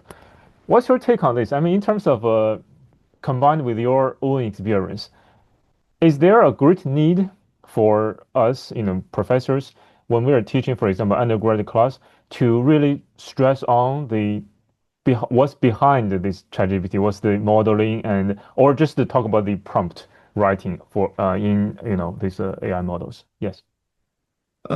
See, I think that's a great question, right? And I also sit at the advisory board for MSBA in UT Austin. So everyone has the same question, right? I mean, every professor. So there are two sets of professors, right? One is they're comfortable with students using AI in their course, and there are some of them which don't like students use AI. I would say every student must use AI to make sure that they understand how it works, because tomorrow a lot of things are going to be done by AI agents. And if you think about these AI agents, they are similar to a software, right? I mean, rather than having one software do everything, you would have factory of AI agents doing multiple things. So I guess when you think of a education standpoint, you can organize some hackathons where okay, when you're providing a prompt to a particular AI agent, for instance, right? What are the set of actions it is taking, and if you want to undo it or reverse it or change it, right? So a student should understand how those things are being done as you speak, right? When you are orchestrating this. So it's very, very important for them to understand, okay, how would it react if my prompt is this? I mean, prompt engineering was good up until last year, but these agents are much more smarter now. So you need to understand the business problem that you're trying to solve for, right? Because that is going to be your fundamental. Tomorrow, anyone can build an AI agent. That's not an issue. But how you're connecting these AI agents with your end-to-end workflow, it's going to be very, very important, right? Because tomorrow you would not have, if you think about corporate structure, now as a manager, I may have 7 different employees, right? But in future, I would be managing, everyone would be a manager, right? Everyone would have different AI agents doing bits and parts of the process that they own. So you need to really understand how these operates, what are the guiding principles that you're providing to the AI agents, and the framework that you can use. So in terms of thinking about the courses and the students, I would say it would be really important for them to get hands-on building these agents, because now with low code or no code, you can do prompt engineering and build AI agents. So everyone can build one right now, but how efficient is it, right? How it is being connected to the end-to-end workflow? What are some set of the actions that it is taking, right? And how much time it is getting you to get the desired output is going to be very, very important. Yeah, thank you very much, Puneet. That's very useful. So I have one question here from Maximilian Hill. This question was directed specifically to Albert, but I think Albert has left. So I think, Lillian, could you take on this? This is the question. So what are the biggest hurdles to boosting supply of housing in America? What would have to happen to meaningfully boost the supply of housing? Realistically, is boosting supply something that we shouldn't expect to happen anytime soon? What's your take on this question? Yeah, I think it's funny that this question fell on me as well. So I can provide a completely different perspective from a, industry developer's perspective, right? And I like this contrast because when I was an undergrad at Berkeley, I majored in economics, which is the more private market side, and I minored in city planning, which is the more public policy, equity side. So it is much harder than people think to develop housing. Certainly in some markets, it's much harder than others to develop. And I'm speaking as somebody who is from California, and there was this affordable housing project that I was working on where it was mostly donation funded by a nonprofit organization. This is based in LA on Pico. And the housing project was supposed to house a lot of adults with disabilities, right? So you have adults with disabilities who are being housed by these private donation money and government subsidy, and preferred interest rate. But the problem was the process was so slow and so expensive because the government charged, I think, $20,000 per unit to just get the units approved, right? So it was every single step of the way, even though this was for a really good cause, we kept facing one barrier after the other. So I think there needs to be a balance. And I'm not saying regulation is not good, right? I believe in having regulations to make sure that the affordable housing units are very like standard quality, because like public housing in the past, we have had some failures. For example, this Chicago housing project that haven't done very well because they didn't regulate it very well, right? And the quality was not good. So I think the best way from what I've seen in America, and specifically to America, because in Europe where I've also lived and in Asia where I've also lived, it's also different, right? In America in particular, I think the best method that I have seen so far is you need a combination of government providing financial incentives to private companies to build housing, so then they can go and raise money from investors and tell them that they're going to achieve the returns, right? Because the thing is, many real estate developers, even though people or a lot of the people in public, they think that real estate developers are these greedy people, most of the people that I've met are just trying to solve problems just as much as everyone else. But if you're in a city where it's very expensive and the government adds additional barrier to develop housing, you simply can't. So when the government does provide the financial incentive, it makes the deal doable, and they can now go and justify because they're earning money on behalf of other people as well. So they can't just sacrifice profit because they're accountable for these stakeholders. So a couple of things, right? Public-private partnerships. Number two is government regulation. It needs to be easy enough. And then number three is just like feasibility, right? So we talked about the office conversion. I think Albert talked about office conversion to residential. There's been multiple case studies on that, why it has been so difficult. So I think in this case, there are a couple of tech companies that are like, prefab, for example. Those can help, but I think we're still early in the process where it's not the mainstream default yet, and that's why it hasn't been widely adopted in practice yet. Yeah, thank you, Lilian. So thank you all again for all your insightful presentations and taking the time to answer the questions. So now I would like to hand over to Dr. Andrew Spiller for closing remarks. So Dr. Spiller is the Robert F. Dahl Distinguished Professor in Business and Professor of Finance at Frank J. Zarb School. Andrew? Thank you, Mike, for turning the mic over to me. And I just want to take a moment and thank so many people that are involved in putting this all together. At the end of the day, we just see the folks on screen in front of us, but there's a lot that goes on behind the scenes. So first, I want to thank our panelists. And I know that Albert had to jump off, but serving as the keynote and, talking for nearly an hour is a Herculean task and a very interesting topic. And we're very thankful that Albert was able to make it. In no particular order, so we'll just go in order of presentation. Lilian, thank you so much for an inspiring talk. I think it was really great that we cover a wide range of topics and age groups and experiences, and I'm sure a lot of your comments resonated with our students and everyone else watching the event. Peter, it was really interesting to hear about and see your visualizations and data.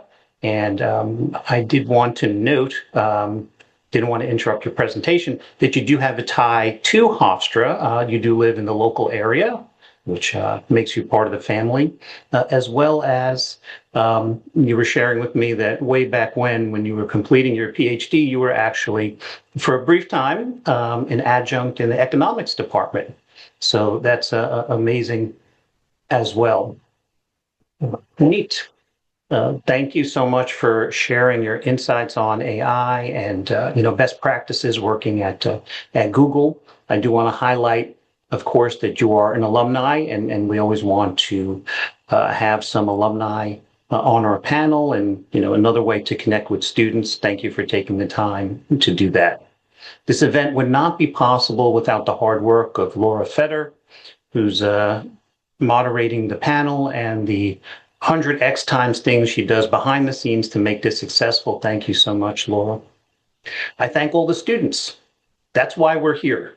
At the end of the day, we're here for the students, and after your students, your peers, and of course, your time will come. Hopefully, you'll serve on the panel and give back to the university in a different way. We thank the administration. These events are not costless. There's human hours that go into this, computer time, dedicated resources. So we thank the administration. We thank Ashira Ostrow from the law school, the director of the Breslin Real Estate Center, Dean Lenahan, Vice Dean Viswanathan for presenting and allowing, contributing to the budget, and everyone at the Zarb School and Maurice A. Dean Law School. And I'll just close with one more thing. Forgive me, I don't want to take too long.